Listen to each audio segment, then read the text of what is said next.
Hi, everyone. Hi, everyone, and welcome to our webinar for today, where we will be discussing publishing in IBRO Journals. Our webinar is entitled How to Publish in IBRO Journals, and it is brought to you courtesy of the International Brain Research Organization.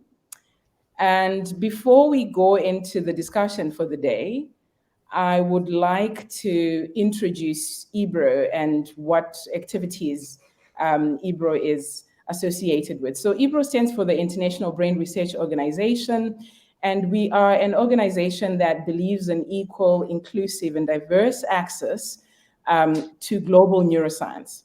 We have and we support neuroscientists in all regions of the world, but our activities are administratively divided into 5 regions, which is the US CRC, that covers the US and Canada. We have the LAC, which is the Latin American Regional Committee. We've got the Africa Regional Committee. We've got the Pan-European Regional Committee and the Asia Pacific Regional Committee.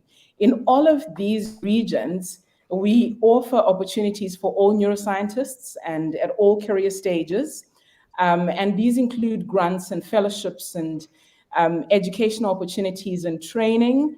And we also support events like conferences, symposia, workshops, meetings, brain awareness weeks. So please go to our website, www.ibro.org, and look at some of the calls that we have that are open and opportunities that are there for you and your institutions. In addition to these activities, we also believe in fair and inclusive publishing. And I guess this speaks to our discussion for today, which will be on publishing. We have 2 society journals, which is Neuroscience and IBRO Neuroscience Reports.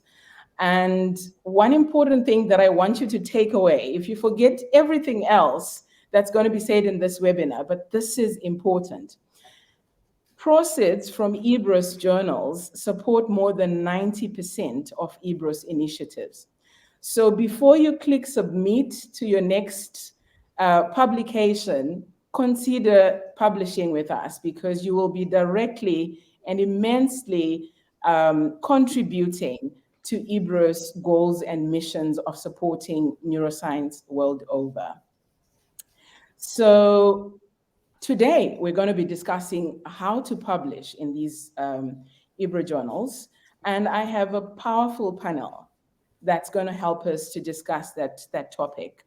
I actually have the editors of these 2 journals that are going to be speaking to us, and they're going to take us through the publishing process in these 2 journals. What does each journal offer? How different are they? What are the advantages or benefits of publishing with society journals? And in the end, there's going to be some tips and tricks that you can get to be able to publish your work and to be able to get quality publications. So please stay with us and hold on to your seats. We've got a very great discussion coming up. So I'll start off with introducing our first speaker for today. And our first speaker is Professor Juan Lerma, who is the editor-in-chief of Neuroscience. Juan, as you're sharing your screen, Juan Lerma is the editor-in-chief of Neuroscience, and he's a professor at the Spanish Research Council at the Neuroscience Institute of Alicante in Spain, where he has served as director between 2007 and 2016. He was elected an European Molecular Biology Organization, or EMBO member, in the year 2000, and he belongs to the DANA Alliance and the Academia Europaea. He is the Secretary General of FENS, and he's also the past chair of the Pan-European Regional Committee of IBRO. Juan, if you are ready, you can take it away. Thank you. I'm ready. Thank you very much, Rachel, for the introduction. I guess you can see my screen, right? Yes, we can see your screen. Thank you. Okay, great. So thank you very much, everybody, for attending this webinar.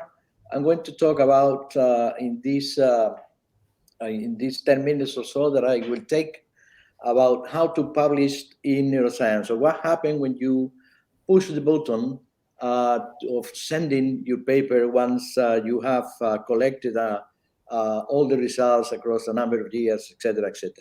And as Rachael said, neuroscience belongs to IBRO as well as IBRO Neuroscience Reports. And the chief editor of IBRO Neuroscience Report will tell you what might be the differences between the scope of these two sister journals. So concerning what happens when you submit your paper, I must start since the beginning. Neuroscience was founded in 1976, meaning that it's one of the oldest journals in the field of neuroscience. I think it's the second or third oldest journal. And that was the how neuroscience looked like at that time. So, and across the years has been transformed. For instance, this was the cover in 2012, I think, and now in 2023, this has been remodeled to this new, more modern look. But which is important for today's talk is that, as the foundational editorial said, neuroscience is run for scientists by scientists. That means that the people who are going to judge your paper when you submit it experience exactly the same trouble when they want to publish a paper in any other journal. And actually, I have a paper now submitted to a journal. I am just experiencing this kind of anxiety to see what happened with the referees, etc., and what the editors would decide. So as such, this neuroscience is formed by a number of, the editorial board is formed by a number of active neuroscientists spread across the world, from USA to China. But as I insist, they are active scientists that are specialists in the field of the in the field of neuroscience that they are taking or considering the papers, etc., etc. So they are very sympathetic with the submissions that they receive, because, as I used to say, our work is accepting papers, not rejecting papers. So neuroscience publishes papers describing results in original results in all the fields of the nervous system. So describing how the brain works, and we don't have any constraints in terms of length, or we don't have any constraint in terms of number of references, etc., etc. And as I said, we have a number of sections from cellular, molecular to theoretical approaches in neuroscience. So that means that we are covering the whole neuroscience range. And it's also important to remember that there is no submission fees. There are no submission fees for publishing in neuroscience. So we are totally free. We don't take a submission cost or publishing cost. There is no editorial rejection on basis of sexiness or how the topic or modern topic or pressure topic could be. And of course, we admit open access articles, although, so this is a hybrid journals, and neuroscience, IBRO Neuroscience Reports is a totally open access journal. So that means that if you want to publish a paper in neuroscience, you don't have to pay a single penny for doing that, except that you want to publish color figures in print version. That there is a cost, but this is totally free if you publish your color figures online. So we published neuroscience is relatively fast. The submissions is less than 4 months, 4 weeks from submission to first decision time. And what is also important is neuroscience is available electronically in more than 7,000 institutions globally. And we have about 50,000 citations per year, meaning that we are in the top 10 journals most cited in the field. So we publish reviews. We publish also special issues, as you can see on the left, two examples of covers of past special issues. We also published perspectives, and obviously this on top of regular research articles. We receive submission from more than 70 countries, so that's is including probably most of the countries doing research. And I said we are just present in most institutions globally. So what happened to a paper when you submit to our journal? And this might be just general for many journals. So once the author submit an article, it takes a couple days before the office send the paper or the submissions to the journal main editors. So the journal main editors mean the chief editor or the associate chief editor screens the paper. And this what happened is that about 50% in our cases, and this takes 2 or 3 days, gets rejected after first screening for several reasons, because the quality is very low, because the scope is not adequate for the journal, etc., etc. Or there is no novelty in the work, etc. The other half is sent to a senior editor of the list that the expert in the field, that the senior editor screens back the paper, and they can send back the paper to the main editor, arguing that this is not going to be or to be successful in the review process. But in most cases, the senior editor submit the paper out for peer review, at least 2 reviewers, and this is what you can see if you check in the online system. This is under review, when the paper is being evaluated by the reviewers. The reviewers communicate with the senior editor, and finally the editor make an assessment to the journal main editor, and is the editor-in-chief or the associate editor-in-chief who take the decision of rejecting the paper. That could be 2 different categories: totally rejected or rejected with submission, something that we call soft rejection. And then with appropriate changes, we can reconsider in a reasonable time. The other part of the other portion of the papers are accepted without revision, which is extremely unusual. So most papers are accepted, but pending making some revisions. That could be minor, or could be more important, and we call it major. And finally, the other option we can have once the paper gets examined, just after review or before review, is just to advise for submitting the paper or passing the paper from the journal Neuroscience to the IBRO Neuroscience reports, because the scope is different, the vision is different, and that could be better for IBRO Neuroscience report than from Neuroscience. And this is automatically done. You have just to accept this cascading from the Neuroscience to the IBRO Neuroscience report, and this the chief editor of IBRO Neuroscience report will consider the paper right away. So as you see here, the peer review places the reviewer together, obviously, with the author at the heart of the scientific publish. And we can say absolutely that without peer review, there will be no control in science communication. So this is why this is extremely important, the peer review, and nobody has to be just afraid of being peer reviewed, the paper being peer reviewed, because this is going to help you to improve the paper. And this is a list of the purposes of peer review, and the most important one is that peer review improves quality of the published paper. Of course, guarantee citations and the originality, etc., etc. But the most important thing is that after peer review, the paper gets much better. And this is not just a matter of seeing the referee fighting with the author in editor is witnessing this fight.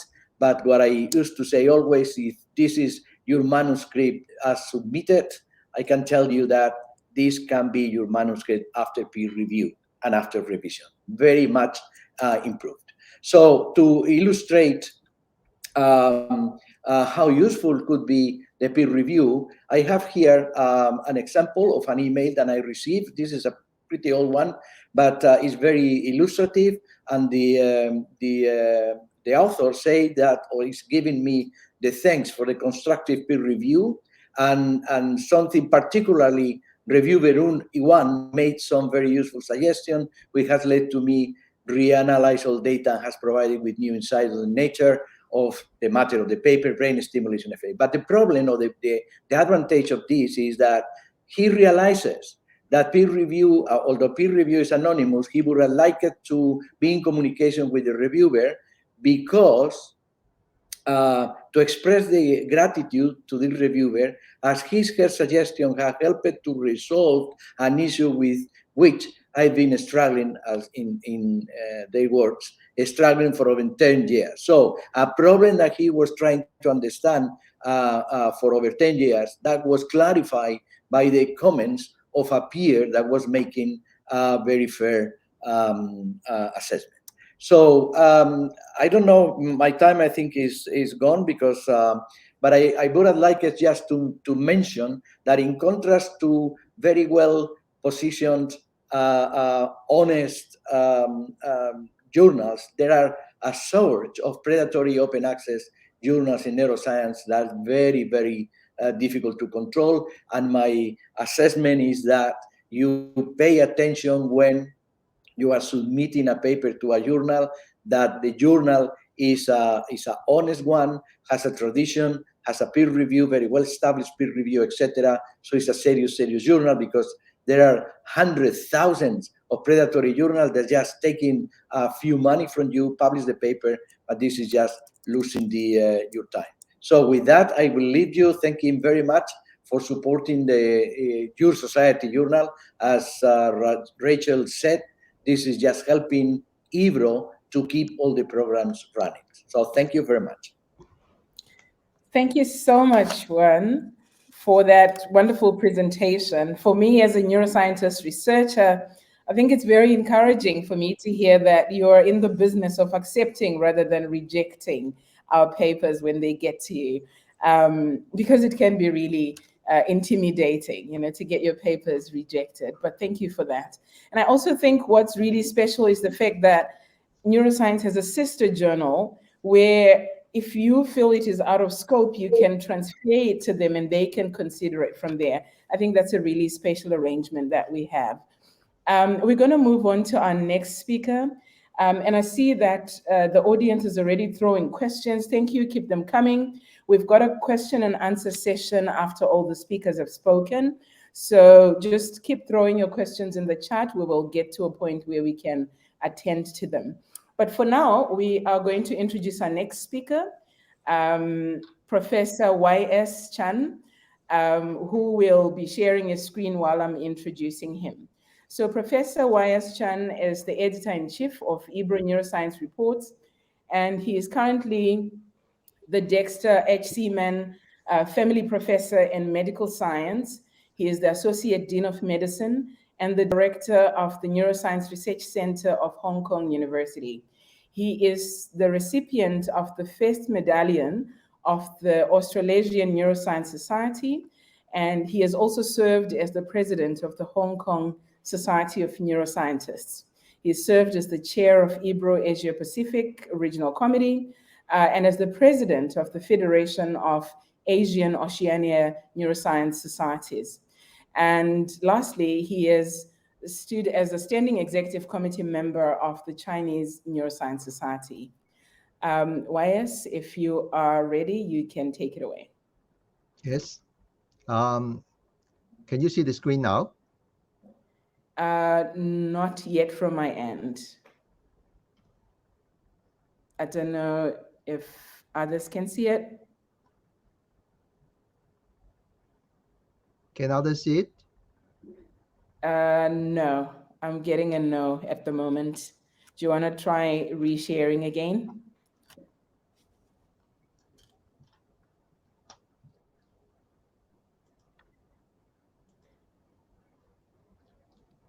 It's all right now? We still cannot see it.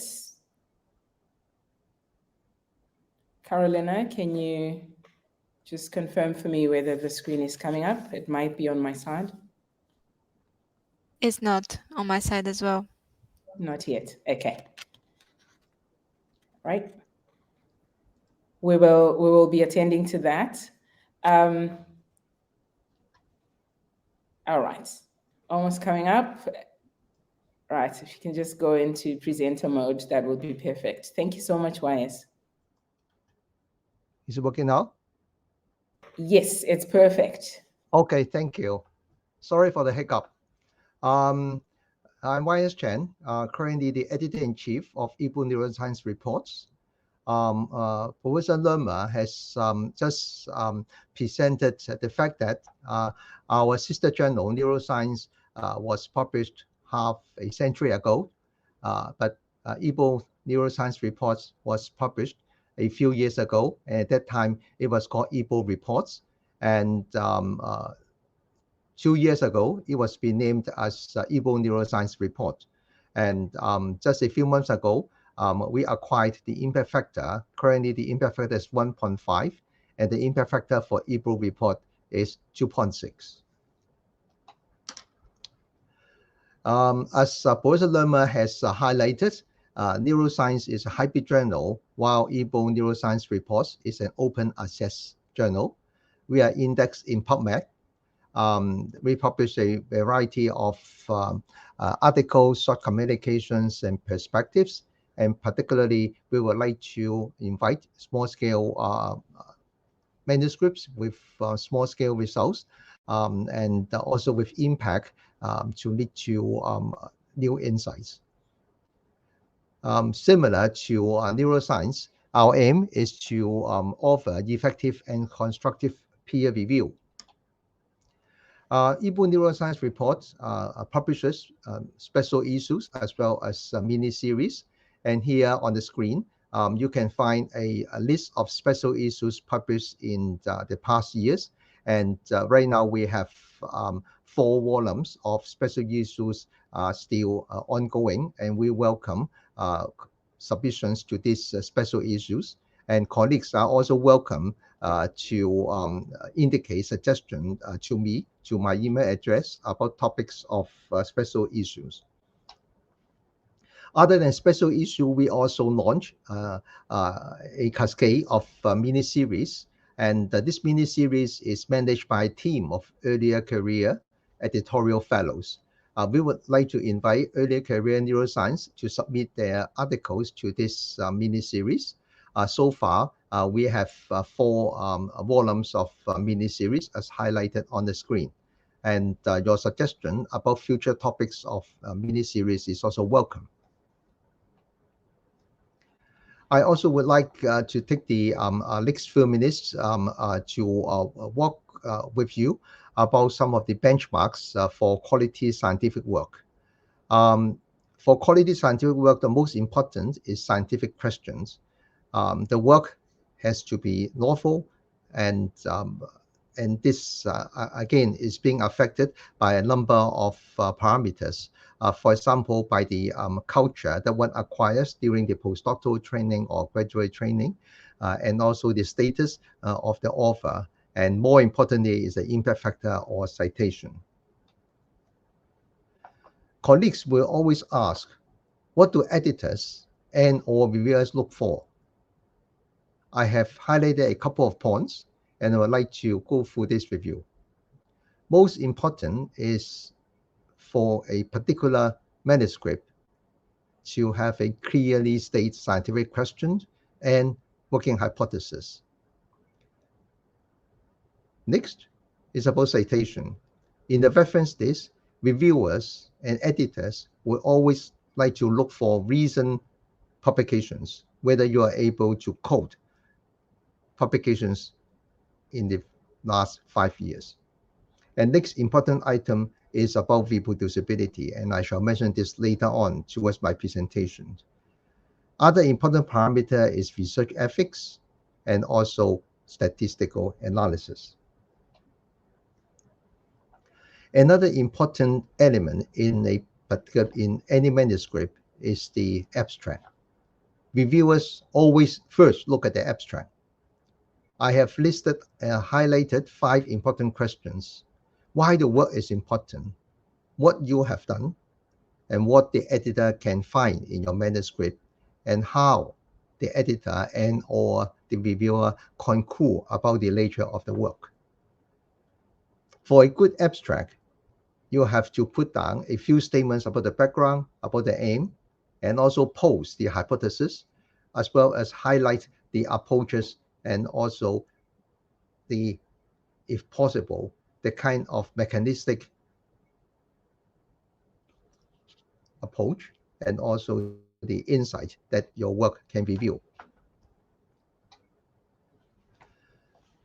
Another important aspect is whether the results presented in your work are reproducible. Just for your information, about 10 years ago, NIH in the United States has organized a joint workshop. And the highlight of that workshop is to look at the work, whether the work is rigorous, whether the work is reproducible. And they have published a list of principles and guidelines for reporting the research work. And I have extracted a few points for your reference. The most important question that the reviewers or editors would like to ask is that, is there enough information for others to repeat your work? They would like to learn about the kind of standards that you use, the reagents, etc., the number of replications, the N numbers, animal numbers, so on and so forth, and also whether the experiments were blind, whether it is a randomized study, and also whether you have excluded any data or any animals used in your experiment. And last but not the least is about statistics. So that is my presentation about the journal and also how editors and reviewers would like to assess the submitted manuscript. Thank you. Right. Thank you so much, YS, for that presentation. Thank you so much for letting us in on what reviewers look for. As an early career researcher, I feel that that is gold. You know, that information is not information that one comes about or comes across very frequently. I'm sure my fellow early career researchers agree with. So we're going to go on to our next speaker, who is Professor Daniela Schiller. And she's not going to present anything, but we're going to have a little bit of a discussion with her, asking a few questions around the process of publishing, and if she's got any tips and tricks up her sleeves that she can share with us to help us publish our work. But I'll start off by introducing Professor Daniela Schiller. She is the Associate Chief Editor of Neuroscience and has been directing the Laboratory of Effective Neuroscience at Mount Sinai in the US since 2010. Prof. Schiller is a Fulbright Fellow and a Kavli Frontiers of Science Fellow. And she has been the recipient of many awards, including the New York Academy of Sciences Blavatnik Award and a few other awards that I will not mention. But Daniela, I would like to start off by asking you what one should consider before they start writing their manuscript. Can we start there? Before I even start writing my manuscript, what should I be thinking about regarding my publication?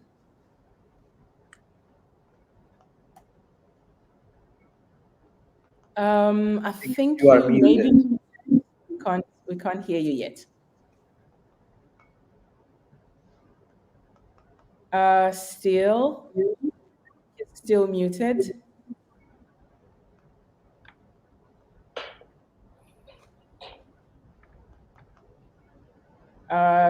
Still, we can't hear you. Want to maybe perhaps re-enter the audio? Maybe, yeah. Aditi, please assist.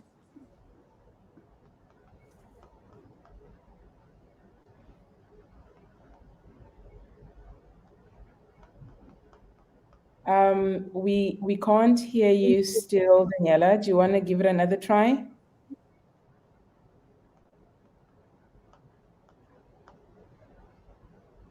Yeah, maybe perhaps it's the device sound system.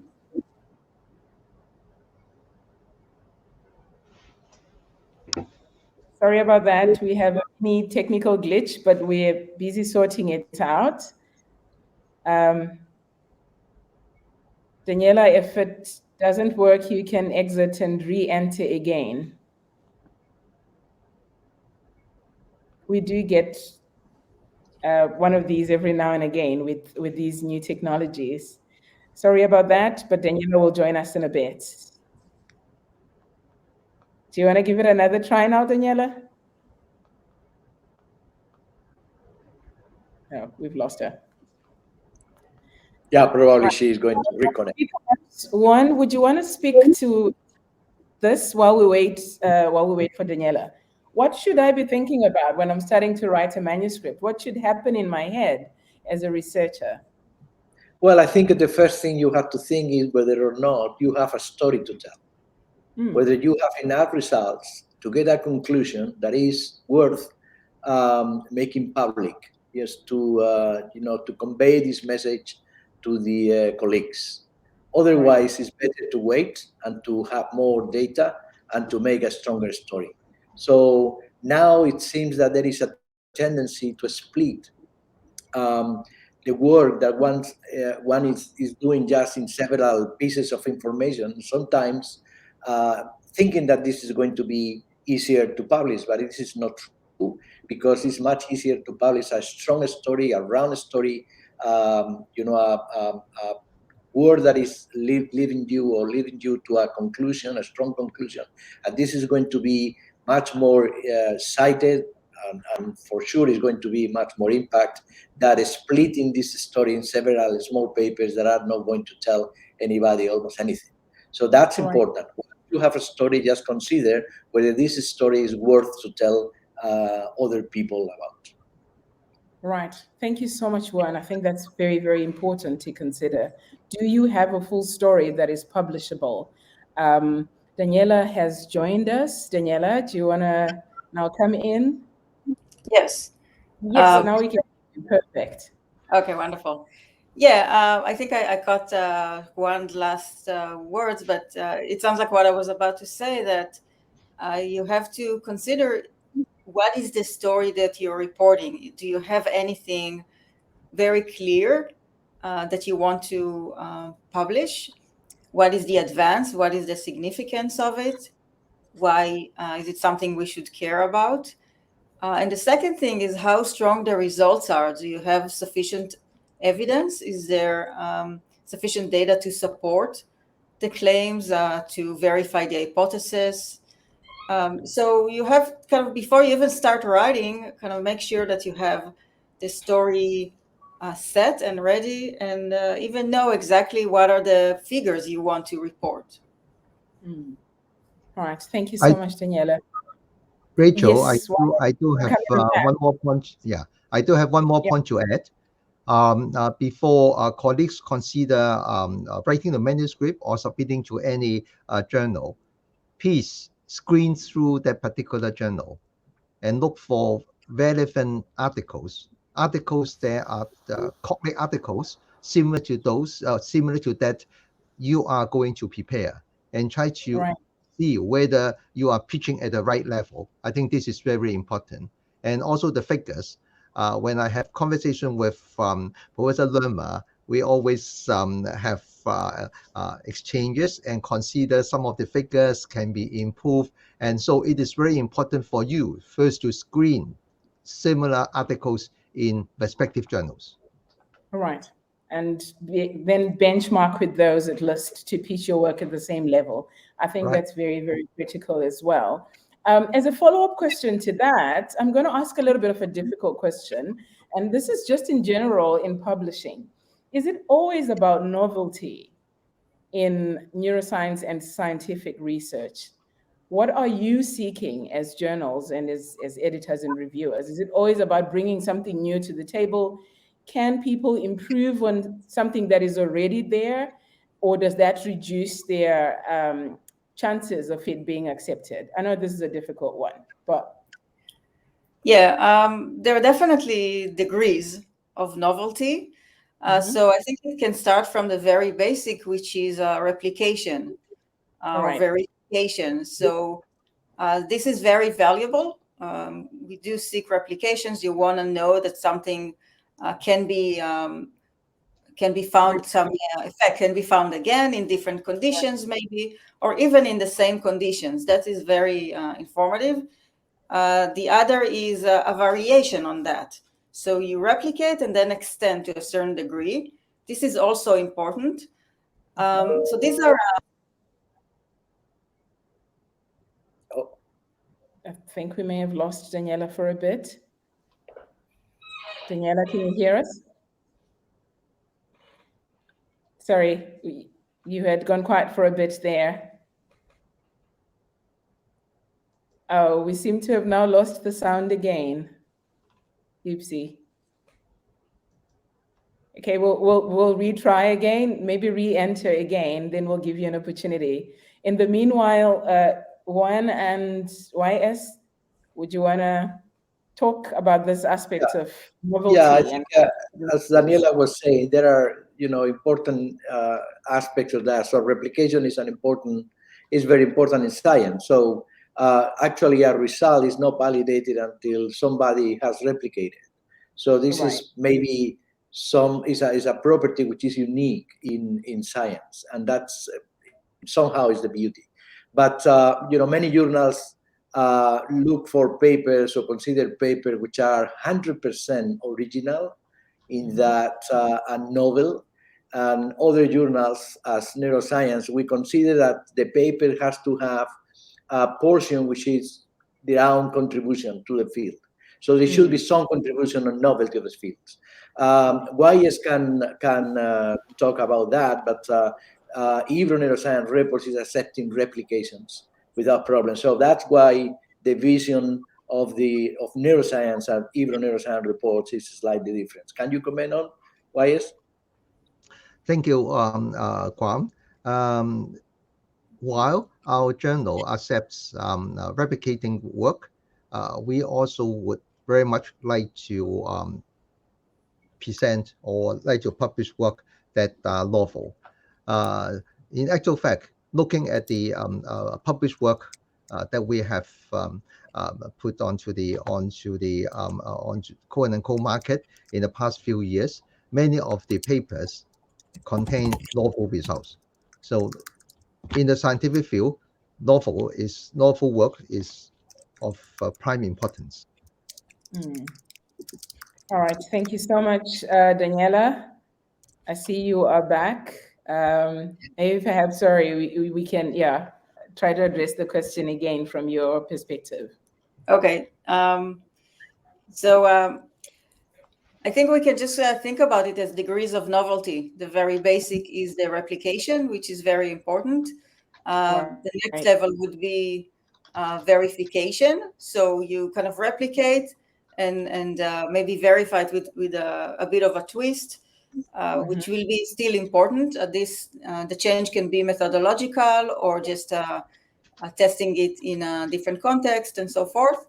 And from that on, you kind of increase all the way to a completely novel effect. And I think the highest degree is finding that change the way we think about certain ideas or systems or concepts. That would be the highest. And in between, it's a wide range. I think all are welcome in scientific publishing.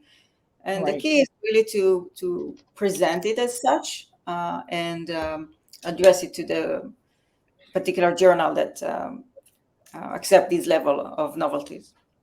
Right, correct. Thank you very much, Daniela, for that. And thank you also, Juan and YS. Juan, I've got a question that I think has come up quite a lot in the chat, and I think maybe it's worth really emphasizing and clarifying. Are there publication costs or submission costs? I think researchers are really worried about this whole thing of paying. Can you clarify for us what the costs involved with publishing in neuroscience and neuroscience reports are? Yeah, I will. Thank you, Rachel.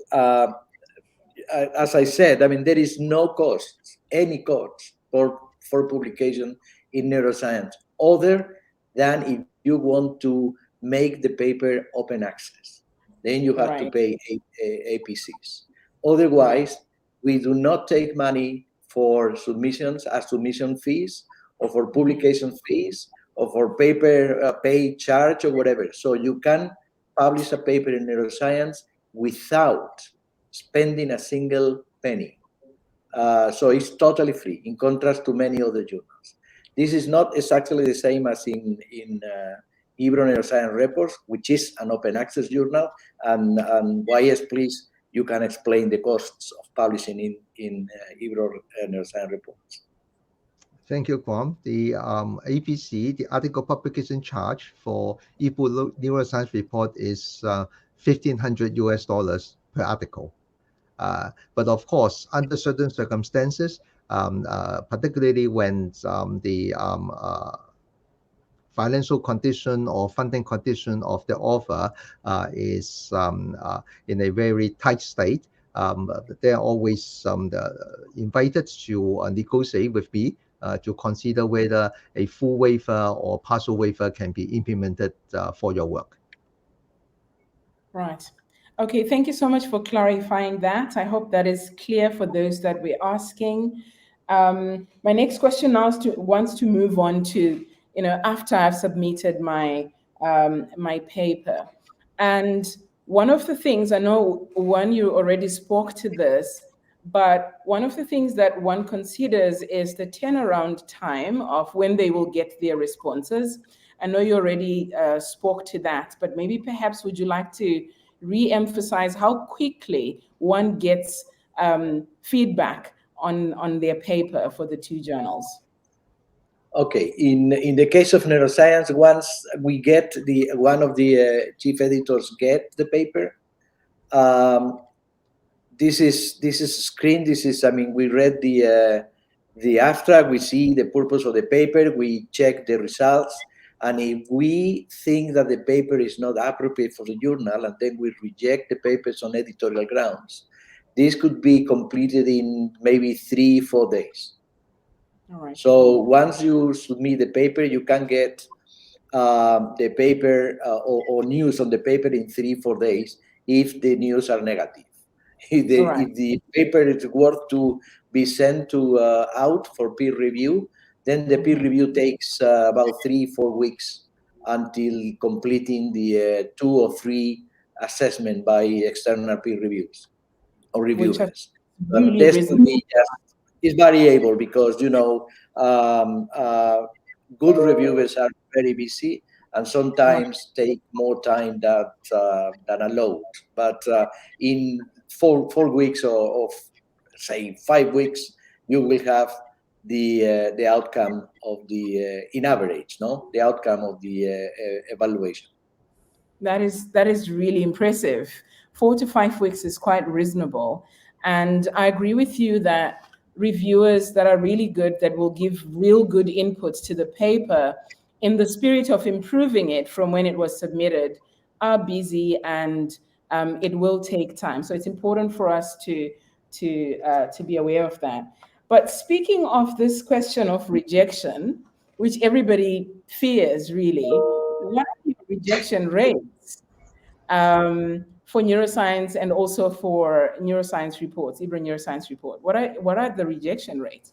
Okay, in the case of neuroscience, what we do is a very careful screening at the beginning, because when we think that a paper is not going to go well through the review process, we prefer to send back the paper to the author saying this is not appropriate for this and for that, just to avoid any delay and allow the author to submit the paper somewhere else. So we try to pass the papers that have a chance to be accepted.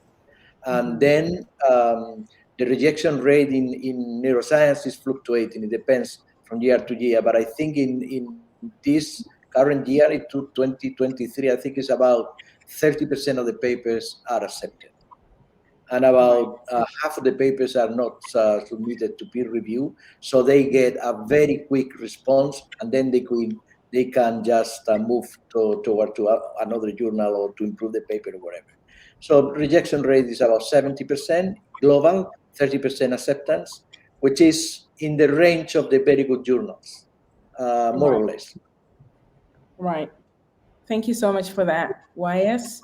Yes, thank you. In our case, the rejection rate is about 40 to 50%. And the turnaround time is very comparable to neuroscience. I can recall the shortest time between receiving a particular manuscript and the acceptance date is about 3 weeks, and sometimes it will take about 6 to 7 weeks. Because we, as a house policy, we would like to have feedbacks from 2 expert reviewers before we can, our editorial board can make a decision.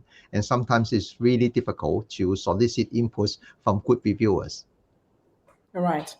Thank you so much for that. Well, Rachel, I think it's important also to remark that once accepted, a paper is published online in less than 2 weeks.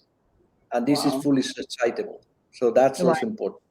So That's the print version is going to be delayed a bit more, but once accepted, yes, it's going out quickly online and can be read and can be cited. All right. Thank you so much for that. Daniela, I would like to come back to you about those tips and tricks to talk about some of the common mistakes that you think researchers make when they're trying to get their work published.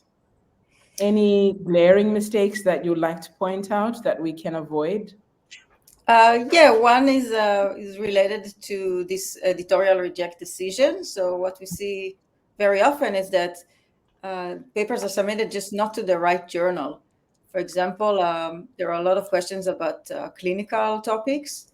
Right. So of course, clinical applications and processes are important, but they have in neuroscience, we look for something that provides insight about neuroscience mechanisms, something that helps us think or learn something new about brain function.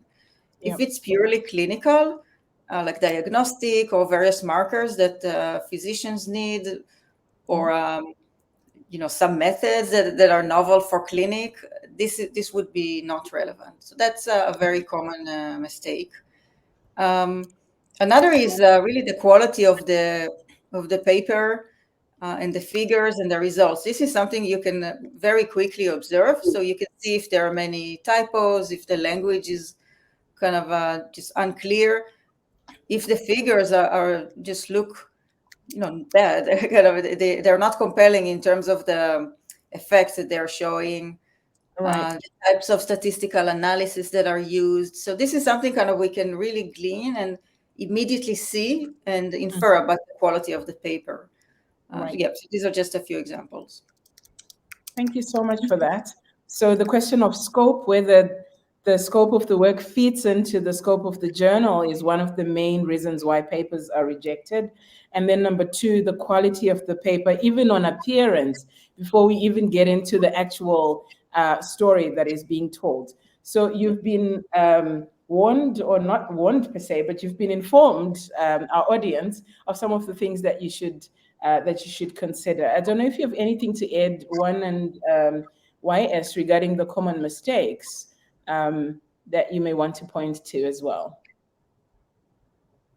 Well, I would like to mention something, that it is important to provide a rationale in the paper once, or just to submit it.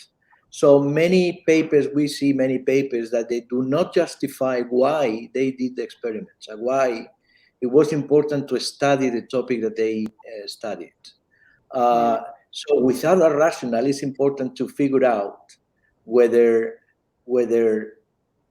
or how these results can be framed into a logic area. So that's important to, when you are writing a paper, to say why. I mean, why has mentioned that. Why should I do what I have done? And why should I publish this piece of information, and how important it is? So it's important to provide a rationale exactly Science is working in that way. You have to have an hypothesis and then try to demonstrate the thesis. So you have to provide the hypothesis as a rationale for doing that. And this is important because we observe in many, many papers that there is no rationale. It's just, this is not known, whatever. And there is no rationale, or there is no relationship between the question and the necessity to do that. Right. Thank you so much for that. So hypothesis-driven research is what we're looking for. Have a strong rationale and a good justification for why you're doing the work you're doing. I've got only 5 minutes, and I think we should ask the question of impact factor. I think Jahid Hassan from China has asked this question. I know so many others have got the same. Should we be considering the impact factor of a journal? What does it mean to us as researchers? Any of you can take this, or all of you, a minute each, if possible.